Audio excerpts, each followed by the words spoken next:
Hello, কালকে সারা রাত তোমার ফোন ওয়েটিং ছিল, আর আজকে তুমি কল ধরতেছো না, এগুলোর মানে কি মাইশা? আম্মুর বাসার দিকে আসছি। এখানে তো নেটওয়ার্কের সমস্যা। কোথায় এখন তুমি? আমি বাসায়, আর কোথায় থাকবো? তোমার আশেপাশে কেউ আছে? আম্মু আছে তো, বেশিক্ষণ কথা বলতে পারবো না। একটু বের হইতে পারবো আজকে? আরে না, বললাম তো আম্মু আছে, আমি কিভাবে বের হবো বলো? নীরব, আমি জানি তুমি আমাকে অনেক খারাপ ভাবতেছো। তোমার কি মনে হচ্ছে? কি ভাবা উচিত তোমাকে? তোমার পাশে তো তোমার আম্মু না। কোথায় তোমার আম্মু? আন্টি? তুমি ওর সাথে এভাবে কথা বলতেছে কেন? এ ভাই, তুই কে রে ভাই? মাইশা, তুমি কিছু বলতেছো না কেন? কি বলবো? মাইশা, তুমি চলো তো আমার সাথে। আমি বুঝতে পারছি ও তোমাকে ভুলভাল বুঝেছে। আর যাই হোক, আমি তো তোমাকে চিনি। আমি কথা দিচ্ছি, আমি সবকিছু ভুলে যাবো, তুমি আমার সাথে চলো। তোমাকে ডিসাইড করতে হবে, তুমি কার সাথে যাবা, আমার সাথে নাকি তার সাথে?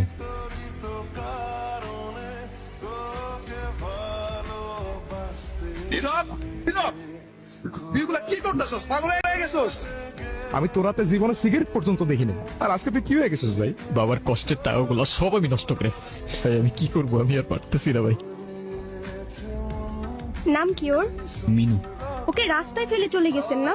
আপনার কি কোনো কমন সেন্স নাই নাকি? এত ছোট্ট একটা বাচ্চা, ওরা কথা বলতে পারে না, তবে নিজের চোখ দিয়ে ওরা নিজের অভিমান প্রকাশ করে। কখনো বোঝার চেষ্টা করেছেন সেটা? আরে অথই, তুই এনে আরে ভেবে বইলেন না, এই ছোট্ট একটা বাচ্চারে রাস্তায় ফেলে চলে গেছে। কেমন লাগে বলেন? মেজাজটা খারাপ হয় না? তার উপর আবার কোনো কথার উত্তরই দেয় না। আসলে ওর মানসিক অবস্থা তেমন একটা ভালো নাই। ও কি করতেছে না করতেছে ও নিজেই কইতে পারতেছে। যেটা যত্ন নিতে জানে না সেটা নিজের কাছে রাখতে যাবে কেন? আপনার ভাইকে বলেন ঠিক মতো ওর যত্ন নিতে। আমি কিন্তু ওকে দেখতে আসবো, মনে থাকে যেন। তুই কি লিখে ভেঙে বলতেছিস? কই যাস? মিনুরে খাবার দিতে ভুলে গেছিলাম ভাই। আমার এই কবুতরের নাম রাখছি লক্ষ্মী। হাই মিনি, এটা ওর জন্য। আচ্ছা অথই, এইটা হইতাছে আমার সম্পর্কে স্বাস্থ্য ভাই। আর নীরব, এটা অথই আমগো বাসার বিল্ডিং এর 5 তলায় থাকে। আসসালামু আলাইকুম। বিড়াল ভয় পান না? বিড়াল ভয় পাবো কেন? যারা বিড়াল ভয় পায় তারা আবার মানুষ নাকি? মিনুকে দেখে মনে হচ্ছে ও আপনাকে অনেক দিন ধরে চেনে। ওর মতোই আমার একটা বাবু ছিল, ও হারাই যাওয়ার পর আমি এত কাঁদছিলাম। আর খুঁজে পান নাই? আমি ওকে একদিনের জন্য আমার বাসায় নিয়ে যাই। আপনাকে দেখে মনে হচ্ছে ওদের অনেক ভালোবাসেন। ওরাই তো আমার ফ্যামিলি। একা থাকেন নাকি এখানে? ছোটবেলা থেকেই বাবা মা কি জিনিস আমি জানি না, বাবা মার ভালোবাসাটা কি সেটাও বুঝিনি কখনো। কেউ কেউ এই ভালোবাসাটা পায় না, আর কেউ সেটা পেয়েও সেই ভালোবাসাটার ভ্যালু দিতে জানে না। তো কফি নিয়ে আর কতক্ষণ বসে থাকবা? কিছু অর্ডার করবো না? ট্রিটটা কিন্তু আমার। আর তারপর আপনি ওর জন্য পড়াশোনা বাদ দিয়ে ব্রিজ থেকে লাফ দিতে গেছেন। এই যুগে কেউ কারোর জন্য মরে? মজা নিচ্ছ না? আপনি অনেক ভালো একটা মানুষ। নিজের জীবনটা কিভাবে শেষ করে দিয়েন না। লাইফ সবাইকে একটা সেকেন্ড চান্স দেয়, হয়তো আপনাকেও দিবে, সেটাকে ইগনোর করেন না। আমি জানি তুমি আমার সাথে কথা বলতে চাও না। অনেক বড় ভুল করছি নীরব। তুমি আমার সামনে থাকা সত্ত্বেও আমি ভুল মানুষটাকে চুজ করছি।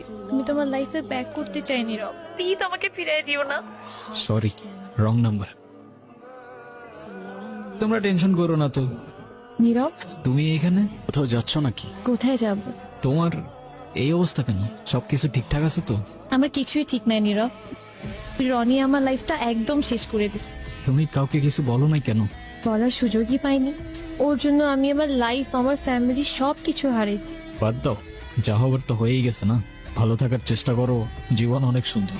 আমি তোমাকে ছাড়া কখনোই ভালো থাকতে পারবো না, এটা তখন আমি বুঝিনি। দুনিয়াটা কি আজব, তাই না? বিশ্বস্ততার এই দামটা কেইবার বোঝে? আজকাল তো চিটাররাও চিট করে লয়ালিটি খোঁজে। এই নাও চকলেট। এই তোমার এই চকলেট কিনতে এতক্ষণ লাগে? আর মামা কই? আরে খুঁজেই তো পাচ্ছিলাম না। উনি কে? আরে হঠাৎ করেই ওর সাথে দেখা। তোমারে বলছিলাম না, ওই যে মাইশার কথা। ভালোই তো আছো হচ্ছে। অবশ্যই ভালো আছে। এই চলো তো। এই ব্যথার শহরের অলিগলির নুড়ি পাথরগুলো যেন আমাদের কষ্টগুলোর এক একটা প্রতিচ্ছবি। আর সেই কষ্টগুলোর মাঝে আমরা আমাদের জীবনের হাল ছেড়ে দিলেও জীবনের একটা মোড় হয়তো আমাদের সবাইকেই একটা সেকেন্ড চান্স দেয়।